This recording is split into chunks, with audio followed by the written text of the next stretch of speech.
If slow burn, emotional stories about single moms, ruthless CEOs, and unexpected second chances move you, please like this video and subscribe so you don't miss the next healing story on this channel. The thermometer on this clinic wall might as well have been a countdown. Lily Hart watched the red line on the plastic strip in the nurse's hand. It sat just above the number she'd hoped for, just below the number that meant panic. 100.6, the nurse said. Low grade. Flu is going around. Fluids, rest, fever reducer every 4 hours. If it goes higher, bring her back or go to the ER. Lily nodded like her brain wasn't ringing. Mia's head was heavy in her lap. Her cheeks were flushed, damp hair sticking to her forehead. Every few seconds, the 4-year-old's little body twitched, trying to find a spot on the hard plastic chair that didn't ache. Lily smoothed the blanket over her daughter and swallowed the question she wanted to ask. What if I can't afford to bring her back? The nurse handed over a crumpled printout and a small sample blister pack of generic ibuprofen. We're waiving the copay today, she added quietly. It's nearly Christmas. Lily opened her mouth to say thank you, but her phone vibrated in her pocket. The name on the screen froze her blood more than any fever. Northlight Foods HR. She hesitated just long enough for the call to almost go to voicemail, then answered. This is Lily, Mrs. Hart. The voice was clipped, practiced, the tone of someone who delivered bad news before lunch every day. You're scheduled for second shift today. You need to report directly to the 30th floor. The CEO has requested to meet with you. The CEO, Lily repeated stupidly. 3 o'clock sharp, the voice said. If you are late or fail to appear, we will assume you are resigning your position. The line clicked. Lily stared at the phone. The nurse watched her. Everything okay, she asked. Lily's throat felt tight. Yeah, she lied. Just work. She looked down at Mia. We'll go home, she said softly, half to herself. We'll get you some soup. You'll sleep. And then I'll walk into a glass tower and probably walk out unemployed. The math lined up in her head without mercy. Rent due in 2 weeks, heating bill already late, groceries, Mia's medicine. There was no room in those numbers for unemployment. Outside, the December wind cut through her coat as she carried her daughter to the bus. Mia's head rested on her shoulder, hot and limp. Mommy, she murmured. Yeah, honey? Is Santa still coming if we don't have a tree? Lily pulled her closer. Santa doesn't need a tree, she whispered. He just needs to know where we are. Mia's fingers clutched at her scarf. Then you can't lose your job, she said, in the blunt way only children had. Or he won't find us. Lily closed her eyes for a moment. I know, she said. I know.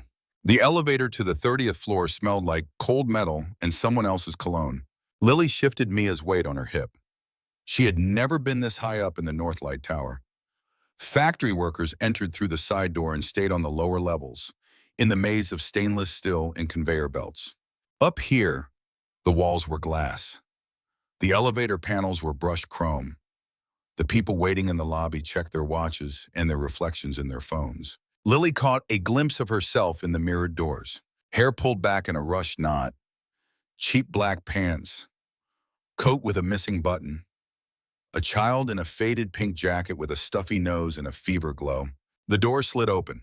The air on the 30th floor was different, cooler, expensive. A reception desk stood like a white island in a sea of glass and chrome. Behind it, floor-to-ceiling windows framed Manhattan in winter gray sky, gray buildings, glittering folds of snow along the park. A Christmas tree taller than any Lily had ever seen glowed in the corner, its ornaments sparkling like frozen drops of gold. The woman at the desk looked up. Her gaze flicked from Lily's face to Mia's flushed cheeks to the cheap boots on Lily's feet. May I help you, she asked, already knowing the answer and not liking it. Lily adjusted her grip on her daughter.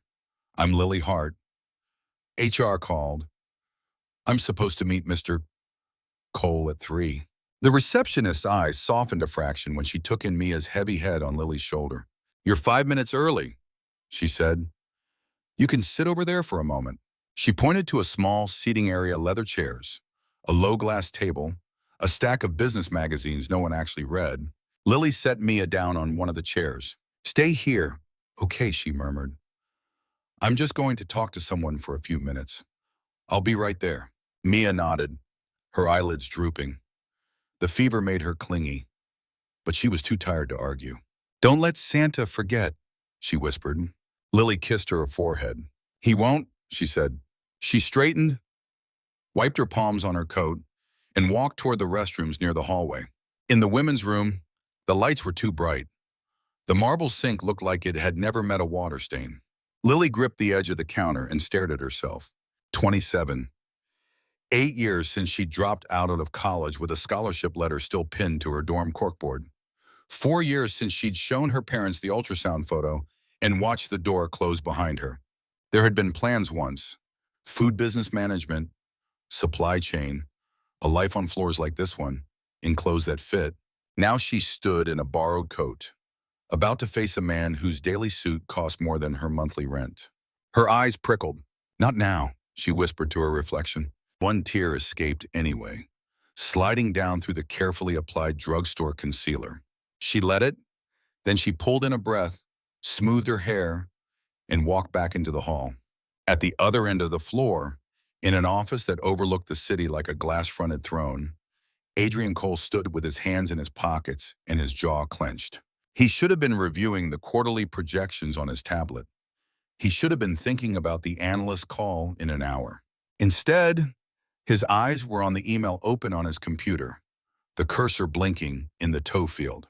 Mom, draft 67. He'd been writing versions of that email for 7 years, ever since the day she'd gone into surgery and not come back out. He never sent them. He scrolled up them. Tonight's draft started the same way all the others did. Hey, Mom, you probably laugh if you saw this office. It's got more windows than our whole building did. They bring us coffee in real cups. He'd typed and erased the next line 3 times.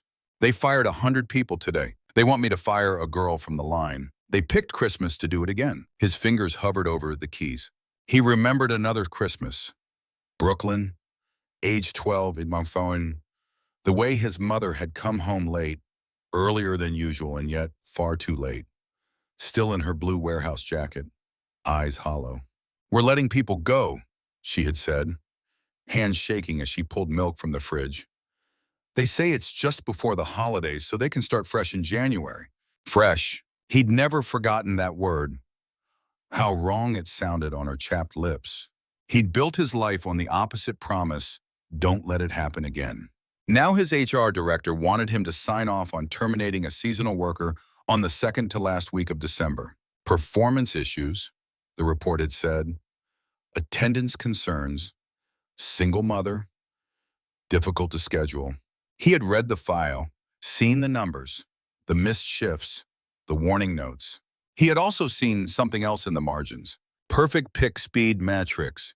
Supervisors' comments about her helping new workers on her breaks. A handwritten note from a line manager Hart took double overtime last week when no one else would. Numbers argued one way. His chest argued another. He closed the draft email. Send her in when she arrives, he told the receptionist over the intercom. He sat down behind his desk and arranged his face into the careful blankness of someone who made decisions for a living. Lily stepped back into the reception area, wiping the last dampness from under her eyes. Her heart dropped. The chair where she had left Mia was empty. For a half-second, panic crashed through her. The world narrowed to a tunnel. Then she heard a small voice through the half-closed door of the CEO's office. Please don't fire my mommy. She moved before her brain caught up. The receptionist half rose, alarmed, as Lily hurried toward the open office door. Inside, Mia stood in front of a broad, polished desk, clutching her stuffed rabbit in one hand and a crumpled piece of paper in the other. Behind the desk, a man in a charcoal suit sat very still. He looked taller somehow, even while sitting. Dark hair, tie loosened, lines between his brows that didn't come from smiling. Lily skidded to a stop just before she barreled into the room. I'm so sorry, she blurted. She was supposed to be Mia. What are you doing? You can't just... Mia turned, eyes shiny. I heard them say firing, she said, the word heavy in her mouth. I thought it was fire. They made us leave our house when there was a fire on TV last week, and you cried when you got the phone call. Her gaze swung back to the man behind the desk. If you fire my mommy, Santa won't know where we live next, she said with painful seriousness. Please don't. I'll be good. I'll help her pick boxes. For a long moment, no one in the room spoke. The man, Mr. Cole, Lily realized, looked at Mia as if he were seeing a ghost. His eyes flicked to the drawing in her hand. What's that? He asked quietly. Mia hesitated, then held it out. He took it carefully, as if it might crumble. The picture was drawn in thick, earnest crayon lines. A row of brown rectangles that were clearly boxes. A stick figure woman in a blue rectangle Lily recognized as her factory apron. A smaller figure in pink, sitting alone by a window with scribbled snowflakes outside. Big, misspelled letters at the top. Mommy at work. Mia waiting. The back of Lily's throat burned. I'm so sorry, Bidati, she said, words tumbling. She's sick. I couldn't find a sitter. I shouldn't have brought her up here. I know that. Please don't hold this against Ms. Hart, he said. His voice wasn't what she expected. Not sharp, not raised, just steady. She shut her mouth. Adrian held the drawing in one hand and reached for the folder on his desk with the other. He opened it, scanning the first page again. Lily Hart, he read, hired 6 months ago. Line C, top productivity in her cohort. 2 attendance warnings in the last quarter, both tied to childcare emergencies. He flipped another page. A grainy photocopy of a college transcript. The ink faded but still legible.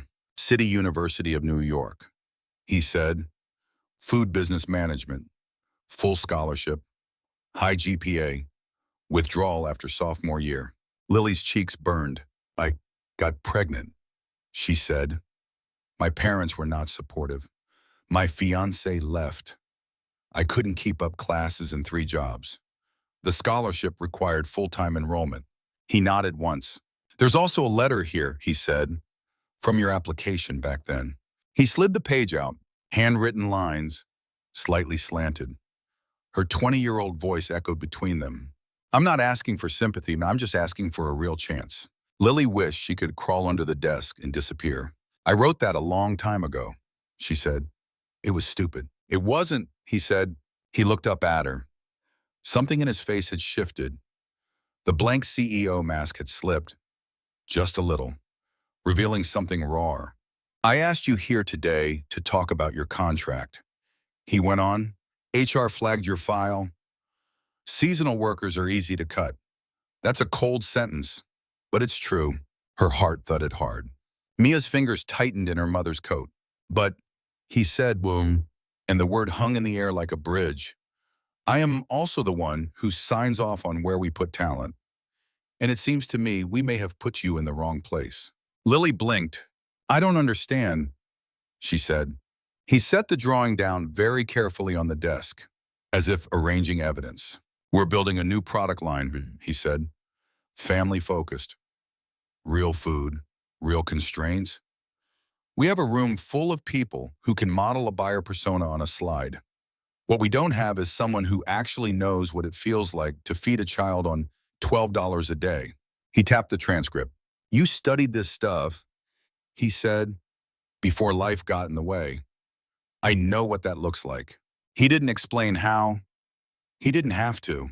Lily found herself leaning forward, as if the words themselves were carrying her. I can't promise you miracles, he said, but I can offer you this. 3 months. A trial position in our R&D and family innovation team. Same pay to start. Different hours. You'll be in meetings instead of on the line. He paused. If at the end of 3 months it isn't working for you or for us, we'll talk again. And whatever we decide, we will not be making that decision on December 23rd. Lily stared. They wanted you to fire me, she said slowly. And instead you're promoting me. I'm reallocating resources, he corrected. Good ones are hard to find. Mia looked from one adult to the other. So, Santa can still find us, she asked. Adrian's mouth did something it hadn't done in a while.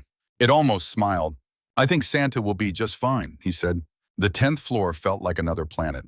There was still the faint industrial hum of a food company refrigeration units. Distant machinery, but up here, The air also carried the scent of coffee and something herbal from a fancy diffuser. Lily stood in the doorway of the R&D wing, clutching the tote bag that held her one decent notebook and a pen she'd bought on the way in. Through the glass walls of the conference room, she could see people in slim-cut clothes passing samples on small plates, scribbling on sticky notes, debating flavor profiles. Her new supervisor, a compact woman with sharp cheekbones and sharper eyes, approached with a practiced stride. "You must be Lily," she said. "I'm Harper Quinn, Senior Brand Manager. I'll be overseeing the home table project." Lily held out her hand. "It's nice to meet you, Miss Quinn," she said. Harper shook it, her grip brief. "I've read your file," she said. "Factory floor to R&D. That's unconventional." "I'm aware," Lily said quietly. "We run fast up here," Harper went on. "Brainstorms, data, focus groups. It's not like the line. You'll be taking notes at first, listening. Try to keep up." Lily bit the inside of her cheek. "Yes, ma'am?" The days blurred. She spent mornings in rooms with whiteboards covered in marker-scrawled ideas, snackable comfort, real food, real life. Under 15 minutes from freezer to table. She listened as colleagues tossed around phrases like market segmentation and emotional value proposition. Every unfamiliar term went into her notebook, underlined 3 times, to be Googled at night after Mia fell asleep.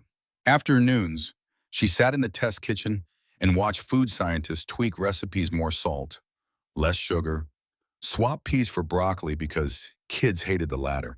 Every now and then, she caught glimpses of Adrian. He moved through the building like someone who'd learned to wear a suit the way other people wore armor. His presence shifted the air in meetings. People sat up straighter. Jokes died midway. He didn't hover near her. He didn't need to. She felt his gaze occasionally, the quick flick from her notes to the samples to the projection on the screen. One evening, as the sky outside darkened to purple and the office emptied, Lily stood alone in front of the observation window that looked down into the main factory hall. From up here, the machines looked almost elegant. Silver arms moving in time, conveyor belts gliding, boxes marching into cartons under rows of fluorescents.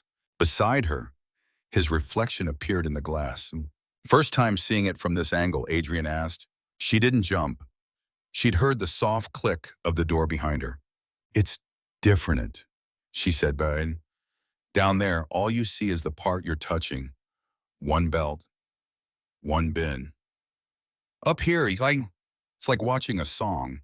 He followed her gaze. "It's easy to forget there are people inside the song," he said. She looked at him. "Do you?" she asked. "Forget," he let out a breath. "Ease. More often than I'd like to admit." They stood in silence for a few seconds. "My mom used to work in a place like this," he said. "Smaller, fewer safety checks. She never saw the top floor." Lily didn't know what to say to that, so she didn't say anything. She just stood beside him, watching the boxes move. And for a moment, the distance between their lives didn't feel quite as impossible. The day the elevator got stuck was the first day Mia came to the 10th floor. Lily's sitter had canceled at the last minute. Sick kid of her own. The backup sitter was already booked.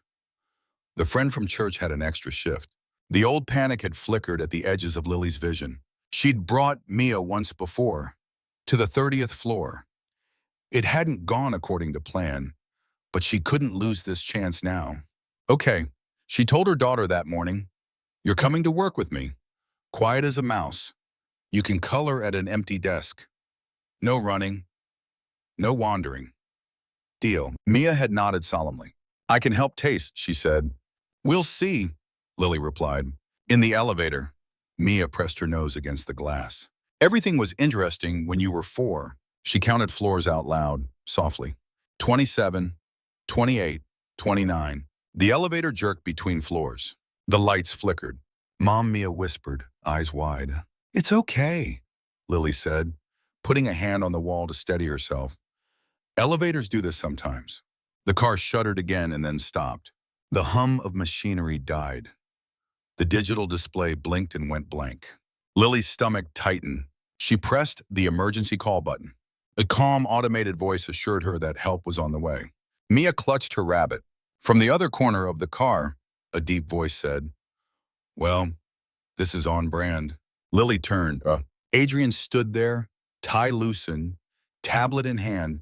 Of course, she almost laughed, or cried, or both. "Sorry," she said instinctively, as if she'd done this on purpose. He shook his head. "It's not your fault the building is older than half my board members," he said. Mia peered up at him. "You're the boss," she said. He arched an eyebrow. "That's what they tell me," he replied. She considered this. "You look tired," she informed him. Lily closed her eyes. "I am tired," he admitted. There was a small bench along one wall of the elevator. He sat down, setting the tablet aside. "You can sit. You know," he told Lily, "we're not going anywhere for a few minutes." She hesitated, then sat opposite him, Mia sliding between them. Silence settled. The only sound was the faint, distant echo of the building. "If you're stuck in an elevator," Lily said at last, trying to fill the space, "you're supposed to talk about something deep." "Is that the rule?" he asked.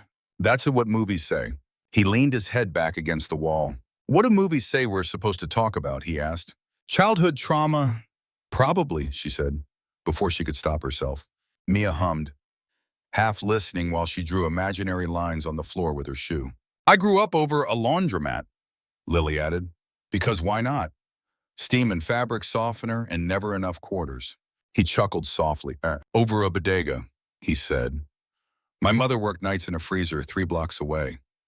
If you put both our childhoods together, you get a grocery store." She smiled despite herself. "What about you?" Boss Mia asked. "Did Santa find you?" He looked down at her. "Not every year," he said honestly. Why, she asked. "Because sometimes grown-ups made bad decisions," he said. "The kind that make it hard for Santa to do his job." Mia frowned very seriously. "Are you a grown-up who makes bad decisions?" she asked. Lily's breath caught.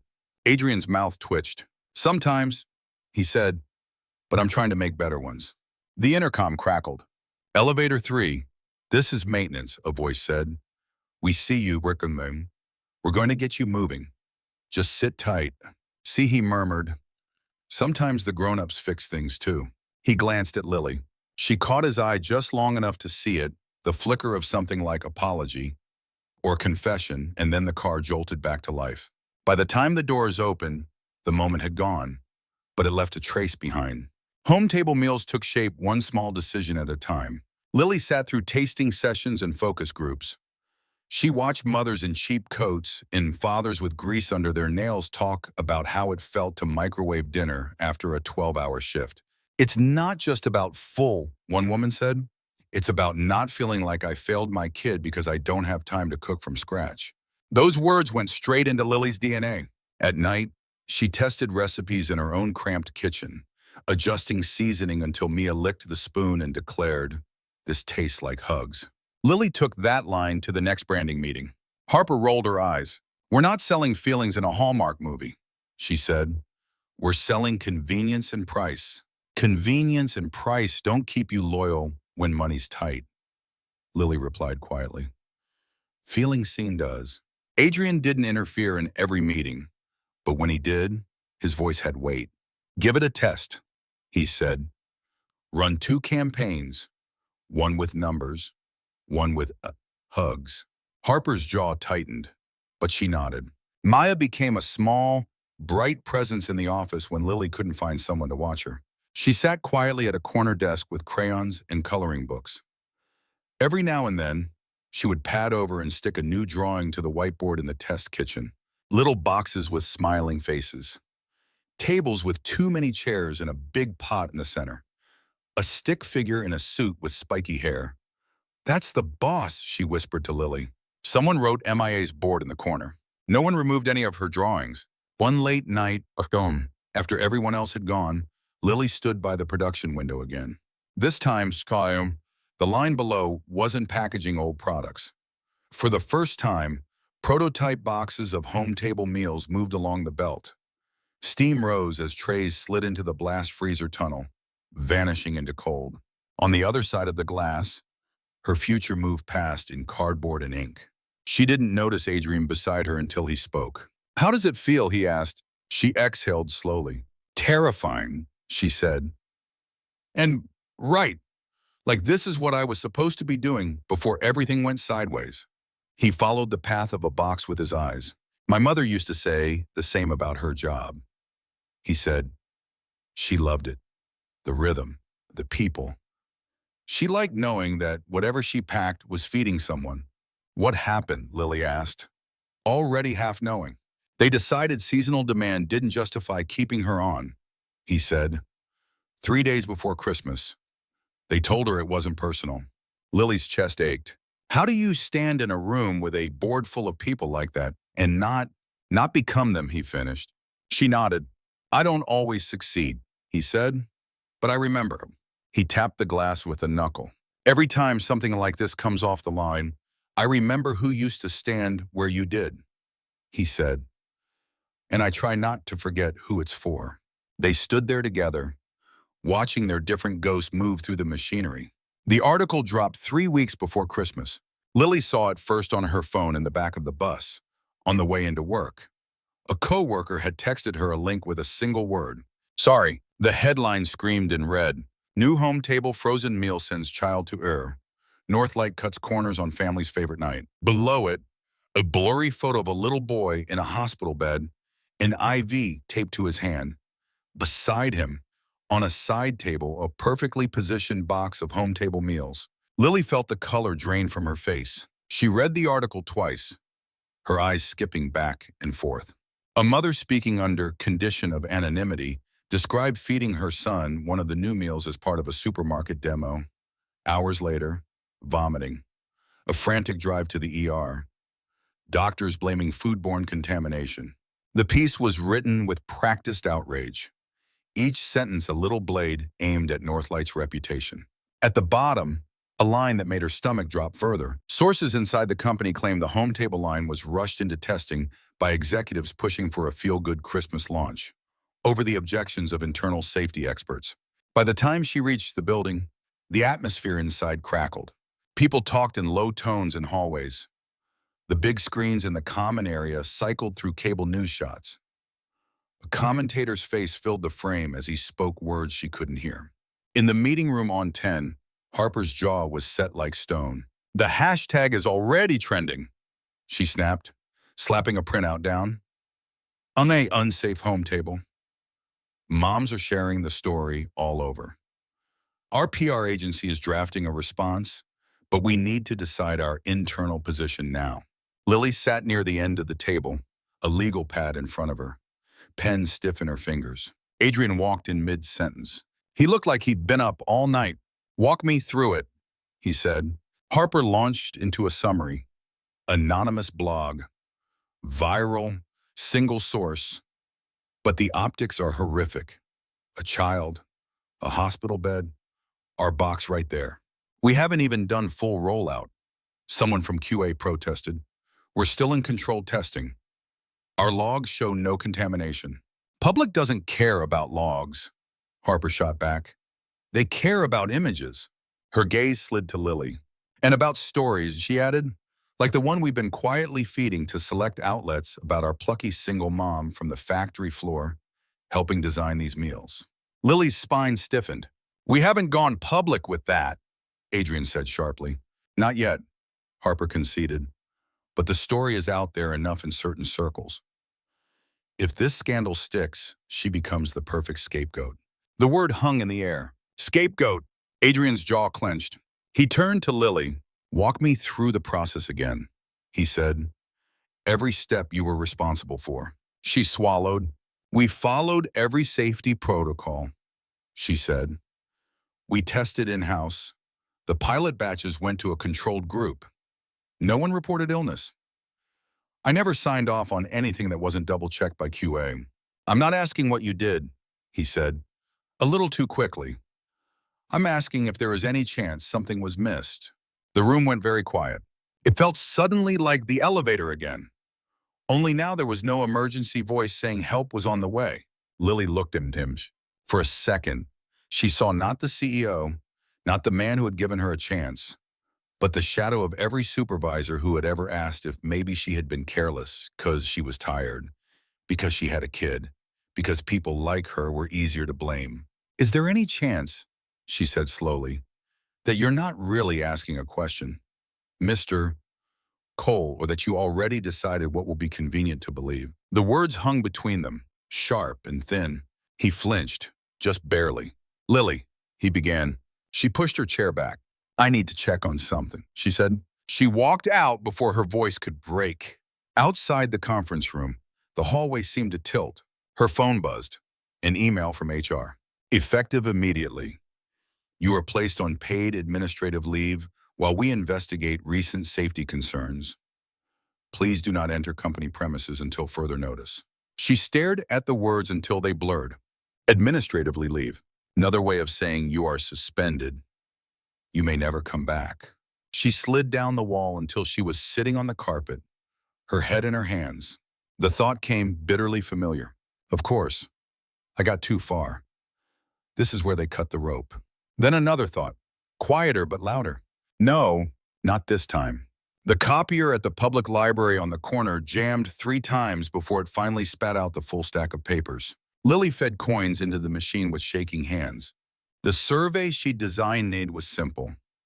4 questions, name optional, a checkbox to confirm whether someone in the household had tried home table samples, a space for comments. She printed 200 copies. Outside, the rain had started. It wasn't dramatic, just a steady, miserable drizzle that soaked through thin coats and seeped into shoes.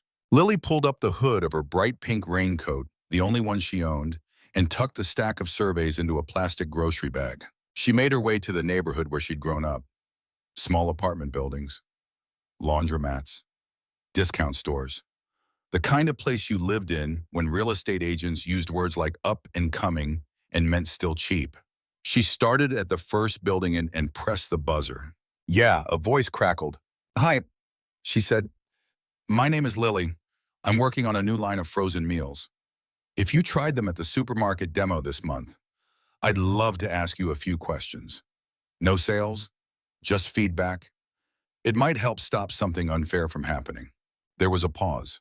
The door buzzed open. She climbed.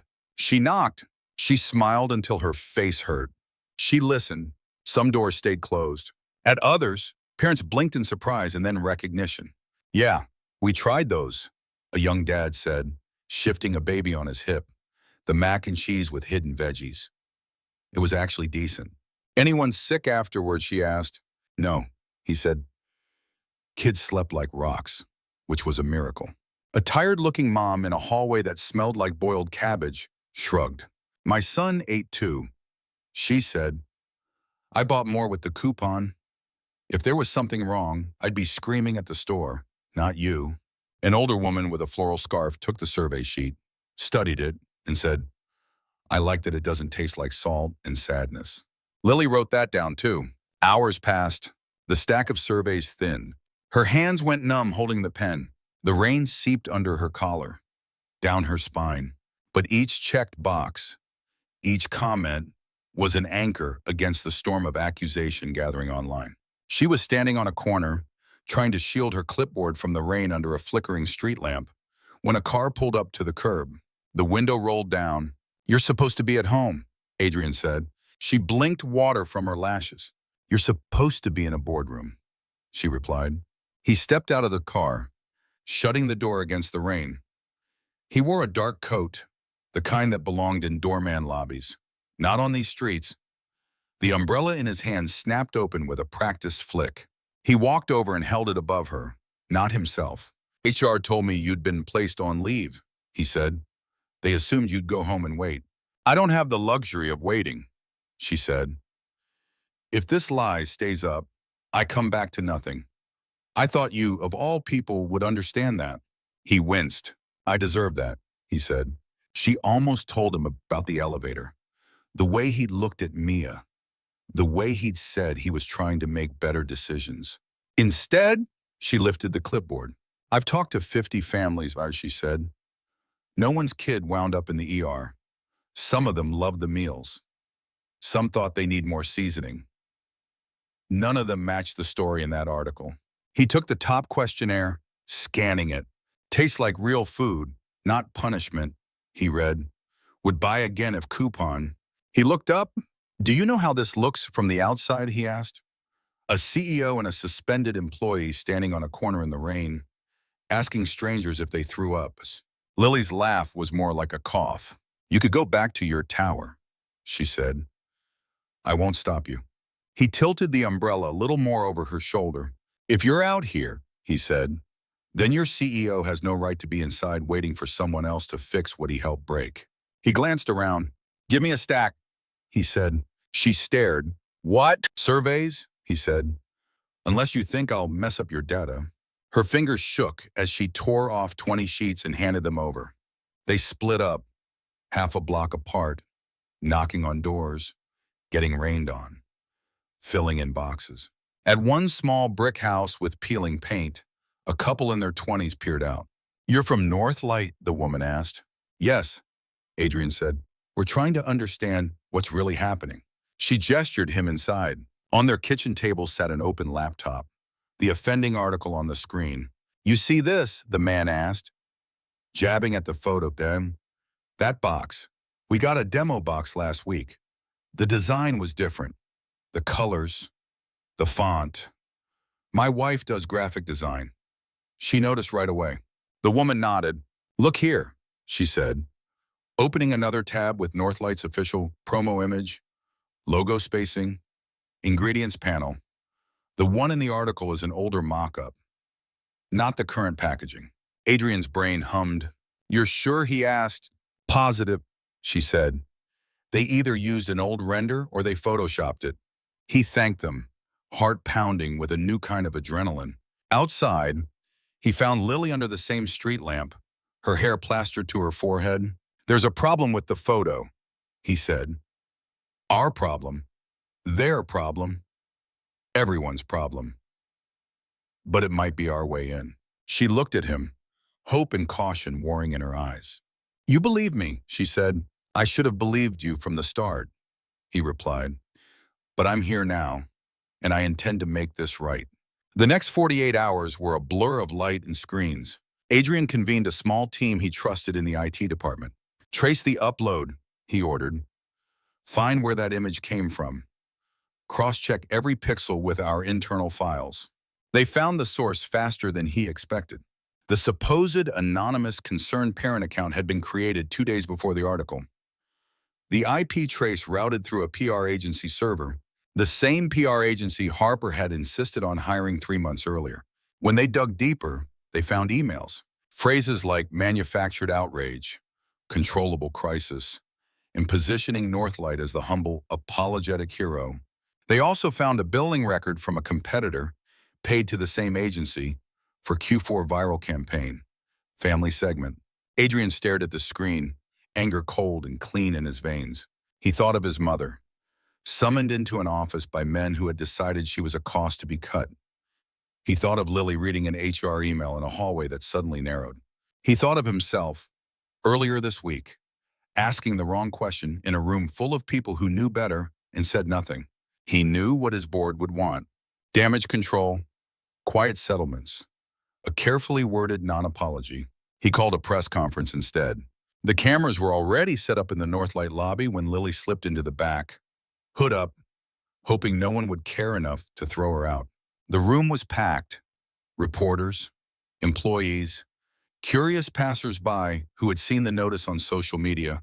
The Northlight logo gleamed on the backdrop behind the podium. Adrian stepped up to the microphone. For the first time since she'd met him, he looked unscripted. Thank you for coming, he said. I know many of you are here because you care about what you feed your families. So do we, or so we say. The murmuring quieted. In the past week, an article has circulated claiming that our new home table meals made a child gravely ill, he said. The image attached to that article is powerful. So powerful that many of you decided not to wait for facts. He paused. I get that. He went on. I grew up in a household where one bad product could mean an ER bill we couldn't pay. Fear is faster than data. He let the words settle. What I'm about to say may cost me my job. he said. But if the only way to keep it is to stand behind a lie, then it's not a job worth having. He nodded to the tech behind the scenes. On the screen beside him, the controversial photo appeared. Here's what we know, he said. The packaging in this photo is an early internal mock-up. It was never approved for consumer use. The box in the picture does not match any batch that left our facility. The image zoomed in to highlight differences. Logo alignment, ingredient list. Our internal investigation showed no contamination in our production lines. He continued. No spike in incident reports from test families. No hospital admissions linked directly to home table meals, aside from the anonymous claim in that article. He took a breath. We also discovered that the person who posted the original story works for a PR agency under contract with one of our competitors. He said, the same agency some of our own staff recommended for crisis work. A ripple went through the crowd. We can't prove intent beyond doubt, he said. But we can prove this: the story you were sold was crafted, not collected. He scanned the room. I'm not going to stand here and tell you Northlight has always done everything right, he said. 3 years ago, we delayed a recall on a batch of breakfast sandwiches by 24 hours, hoping we wouldn't have to. That was a mistake, a decision made with spreadsheets instead of people. Some of those people got sick. I was the COO then. I own that. He let the confession land. I can't undo that, he said. What I can do is own our failures in the same room where I own our successes. He glanced toward the back of the room. Lily felt his eyes find her, even in the crowd. We have an employee, he said, who started on the line and helped us design home table meals. She followed every protocol we gave her. When this story broke, we suspended her instead of standing beside her. That was cowardice on our part. He swallowed. Her name is Lily Hart, he said. She is not a scapegoat. She is the kind of person this company should be built around. Heads turned. Lily wanted to sink through the floor. We will be inviting third-party auditors to review our processes, he said. We will be reevaluating our relationships with any agencies who think manufactured outrage is a clever strategy. And if any family truly believes our product harmed them, we will sit at their table, listen, and make it right. He exhaled. If that level of honesty makes our stock dip, so be it, he said. I'll sleep better than I did when our numbers were high and my conscience wasn't. He stepped back from the microphone. For a heartbeat, the room was utterly silent. Then someone Lily never saw who started clapping. It spread, uneven but real. Not everyone joined, but enough did. Later, the clips would circulate online. Some would call him reckless. Others would call him brave. Think pieces would debate whether radical transparency was genius or career suicide. In the quiet afterward, in a smaller room with thick carpet and thicker egos, the board let him know exactly what they thought. You've exposed us to lawsuits, one board member hissed, to SEC scrutiny, to social media mobs we could have placated with a carefully worded statement. You've thrown partners under the bus, another added. Agencies talk.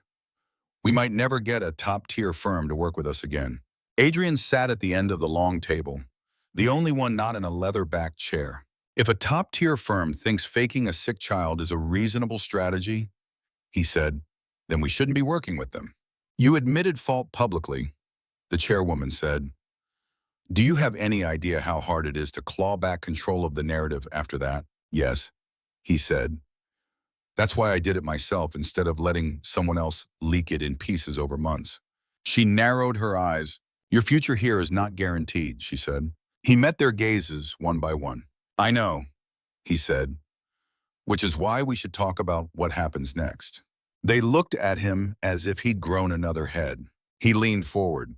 We have a product that actually serves the people we claim to care about, he said. People like the ones I grew up around, like the families Lily grew up with. Home Table isn't a holiday PR play. It's an anchor. If we keep it, we prove we mean what we said today. What are you proposing? The chairwoman asked slowly. That we elevate Home Table to a core line, he said. Long-term, real investment, Pricing that makes sense for low-income families, not just the middle class. That will crush our margins, someone protested. Not if we stop chasing low-return vanity products, he replied. And if we're smart about scale, he took a breath, and that we formalize the role Lily has already been playing. He said, head of a family innovation lab. She leads it. Staff, budget, real authority. Absolutely not. Harper snapped from her seat near the side. She doesn't have the credentials. She's inexperienced. She's exactly who our customers are. He cut in, and she is willing to stand in the rain with a clipboard when the company she serves won't even stand up for her. I trust that more than I trust someone who sees people like her as a story to leverage. Harper flushed. This is outrageous, she said. I have given years to... He slid a folder across the table. Inside were copies of the agency emails, the billing records, the timestamps on the blog posts. Years in which you also built cozy relationships with firms who think sabotaging our own launches is a clever way to position us as victims. He said, consider this your notice. Effective today, you're suspended pending a full investigation. She stared at him. You can't do that, she whispered. I just did, he said. The room hummed with tension. You're making enemies you don't need to make. Adrian, the chairwoman warned. I'm making choices I can live with, he replied. If that costs me this seat, fine.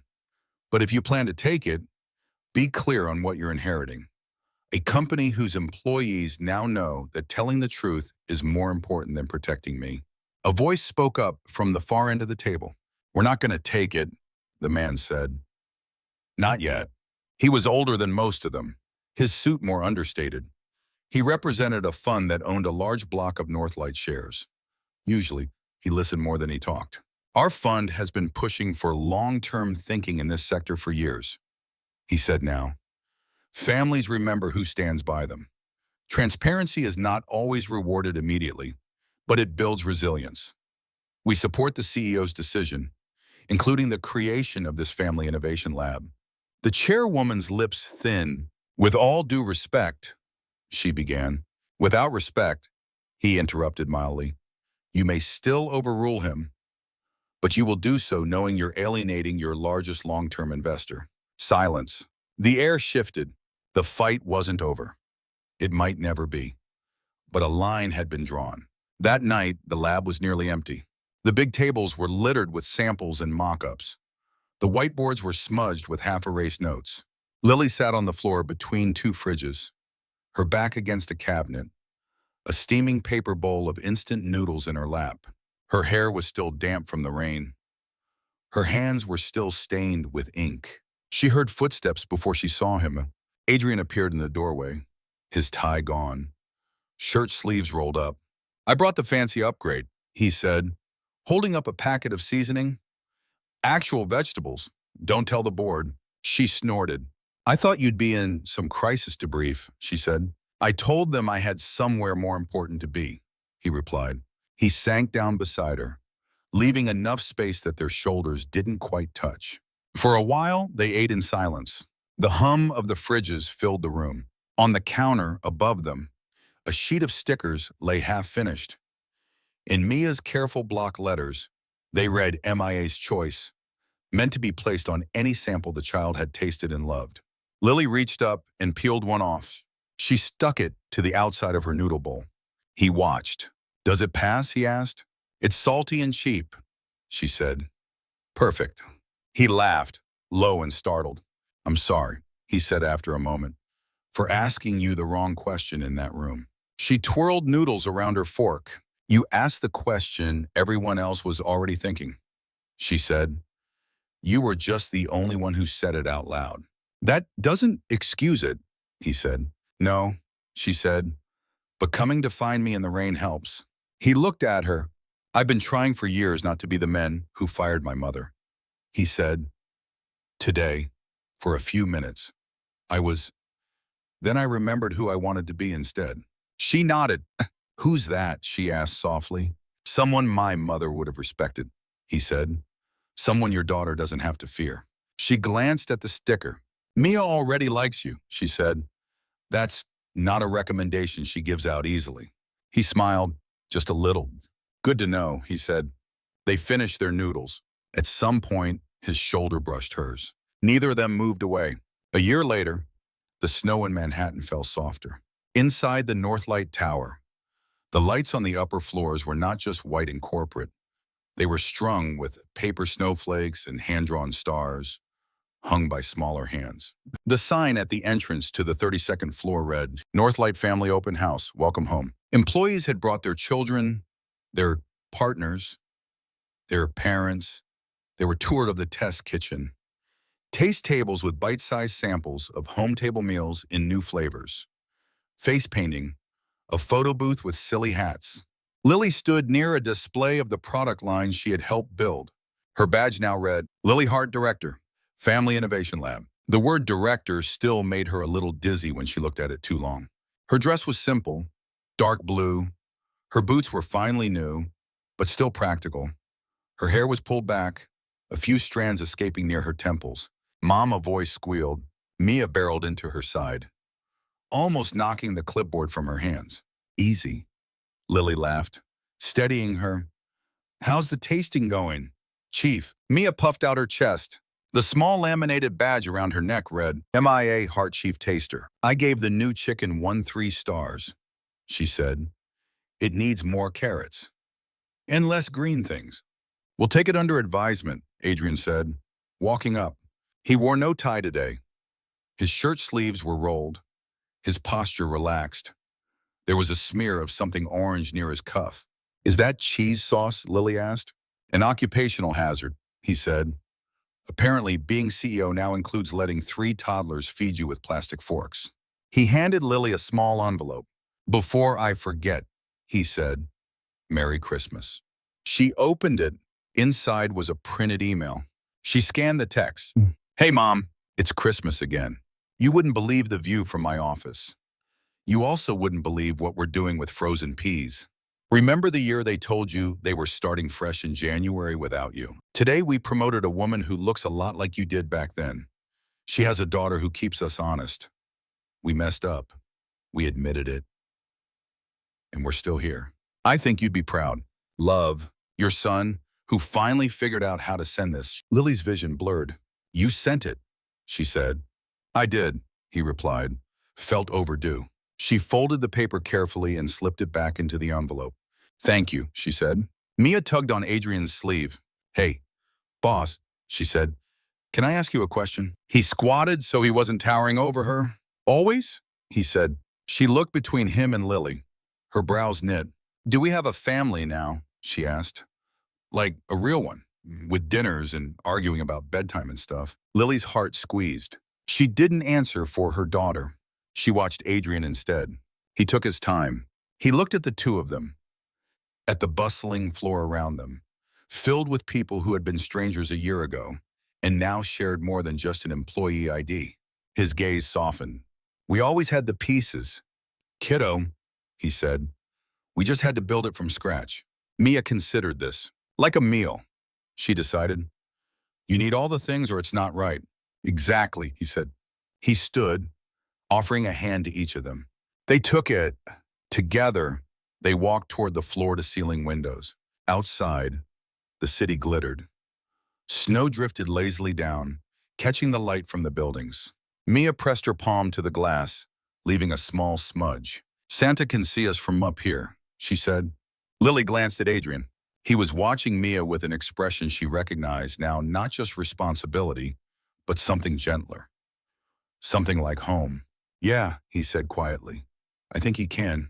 Behind them, someone started a slightly off-key version of a Christmas song. Children shrieked with laughter. Somewhere, a microwave dinged. Inside that noise, in that bright, imperfect room, 3 people stood close enough that their shoulders touched. None of them were standing alone anymore.